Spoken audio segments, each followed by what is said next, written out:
فلا تطع المكذبين ودوا لو تدهن فيدهنون.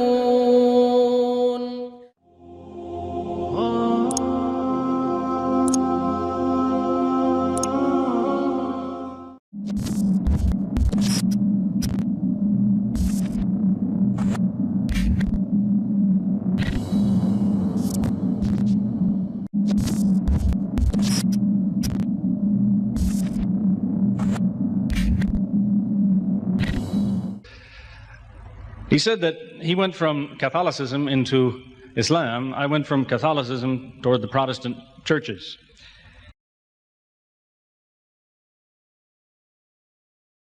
About 1977, I decided to have a look at the Quran. I never met a Muslim. I lived 100 kilometers from the nearest Muslim. See, what interested me was what non-Muslims said about Muhammad. There are books and books written about Muhammad that tell you, one thing we know for sure about this man, he had an outside source of information.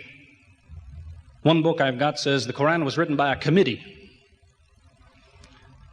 because they've established so well that there's information in there that an Arabian shouldn't have known. He must have had someone from the outside bringing him this information. So they say, one thing we know for sure, he had an outside source of information. Now, he said this book was a revelation. So they say, you see, he was a liar. He got it from somewhere, he put it in a book, and he gave it to someone, telling him it was from God. He was a liar.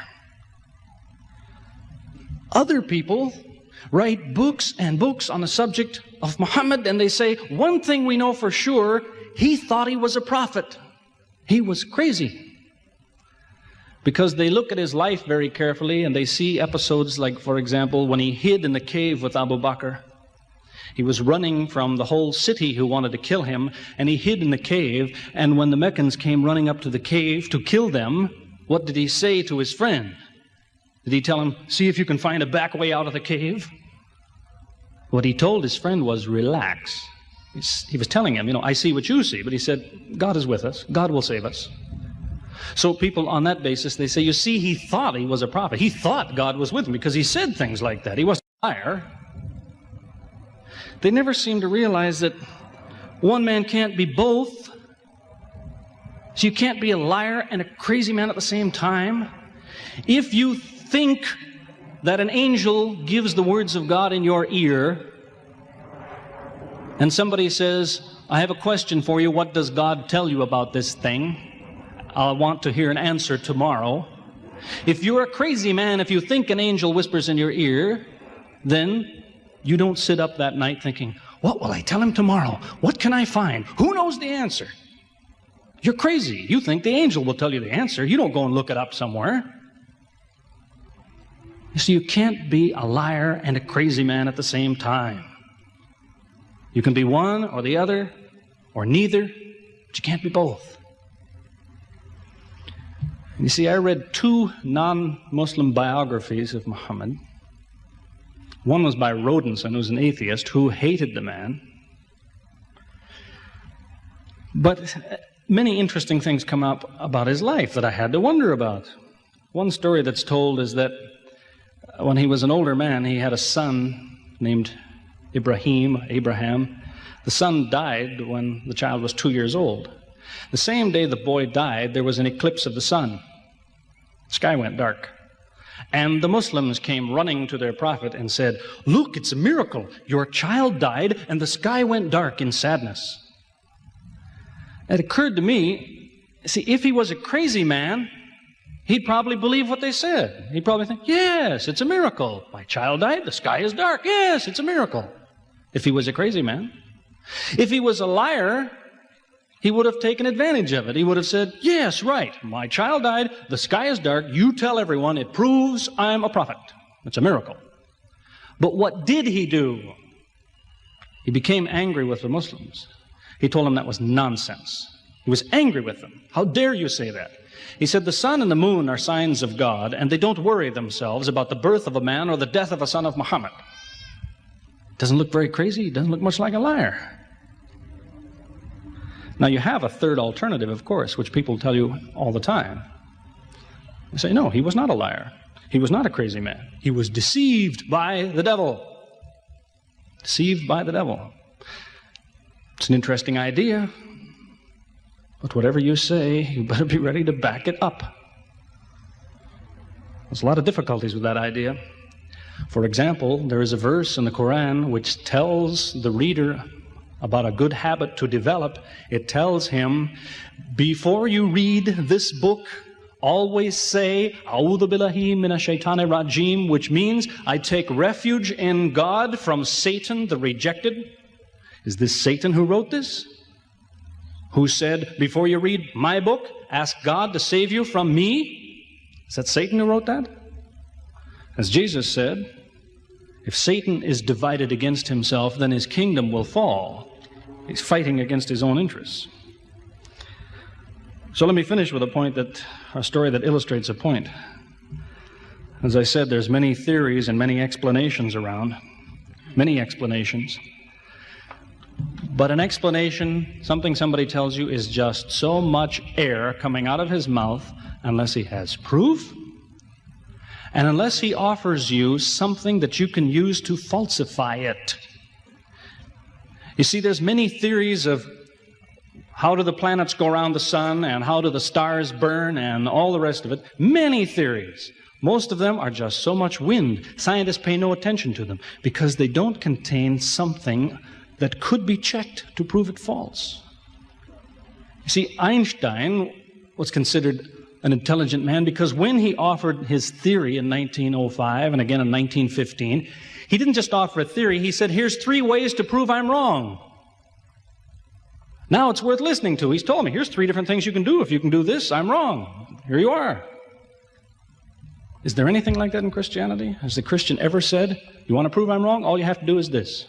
Has he ever done that? The Quran is filled with that kind of thing, filled with it. Saying, you want to prove this book is wrong? Do this. Prove it. Go ahead. Do it. Filled with that kind of thing.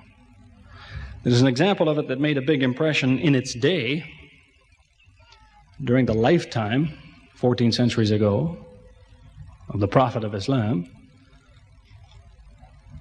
You see, he had an uncle named Abu Lahab. That was his nickname, Abu Lahab. This man hated Muhammad. He hated anything the man said. He used to watch him going through the city, and if he saw him talking to someone, he waited till they split up. He'd go after the man he spoke to and take him and say, what did Muhammad tell you? Whatever it is, it's a lie. Did he tell you day? It's night. Did he say black? It's white. Exact opposite.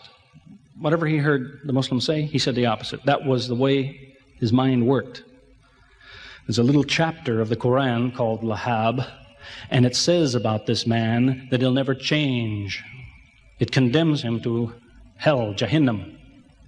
You see, if the man had ever become a Muslim, the Muslims would believe, well, now he's not condemned anymore. You see, for 10 years before Abu Lahab died, that was a part of the Quran. And the Muslims could come to Abu Lahab and say, do you know, it's been revealed to us in our book that you will never be a Muslim. God says you will never be a Muslim. For 10 years they told him that. All he had to do was say, well, your book is wrong. I want to be a Muslim. What do you think of your book now? That's all he had to do. He had 10 years to think about it. And that's the way he was. See, if somebody is your enemy, you don't come to him and say, you want to prove I'm wrong? Here, say this. Come on, say it. If all you have to do is say the words and I'm wrong, you finish me. He never did it. See, this is one of many cases of something that was offered that could have been falsifiable. So it was. As I say, in 1978, after, how long would that be? 15 years of arguing with the church authorities, one place or another, I got the idea. I'm going to argue with some other people. I'm going to read the Quran, see how much of it is any good, pick out the true, pick out the false. Thought it'll take a few years, it'll take some serious study and so on. I read through it. About 3 days later, I finished it. I said, this is what I've been saying for 15 years. So I went to find some Muslims. I don't want somebody to feel you've been tricked into something. I haven't said anything about Christianity that isn't true. I haven't said anything about Islam that isn't true unless it was a slip of the tongue or something. I'm simply trying to remind an individual, don't close your mind before it's too late. Don't make up your mind before you have all the facts. Most people who used to be Christians and become Muslims will tell you, I am a better Christian than I used to be. Now I follow Christ. I didn't before. That's what I would tell you. The Bible says Jesus told his disciples, when you greet one another, let your greeting be, peace be with you. He set the example, peace be with you. Who says that today? Christians? Once in a great while, maybe. Muslims, whether they speak Arabic or not, they say, Salam alaikum, peace be with you. Jesus, when he prayed in the Garden of Gethsemane, put his forehead on the ground. Who prays like that, Christians or Muslims? Jesus used to fast for more than a month at a time. Who fasts today? Christians or Muslims? Who really is trying to imitate Jesus? Somebody said to me before coming in here, they said, the Muslims make Jesus out, they insult him and so on and so on. How, possibly, do they insult him? They lift him up. Up. They can't tolerate anything bad said about him. They would just as quickly tell you that, they say Muhammad Rasulullah means Muhammad is the messenger of God. They will just as quickly say Isa, Jesus, Isa, Rasulullah, no problem. Just as quickly tell you that because it's true. They occupy the same place. If God himself wants to make distinctions among his prophets, that's his business, not ours. Treat them all with the same amount of respect. May God guide us always closer to the truth.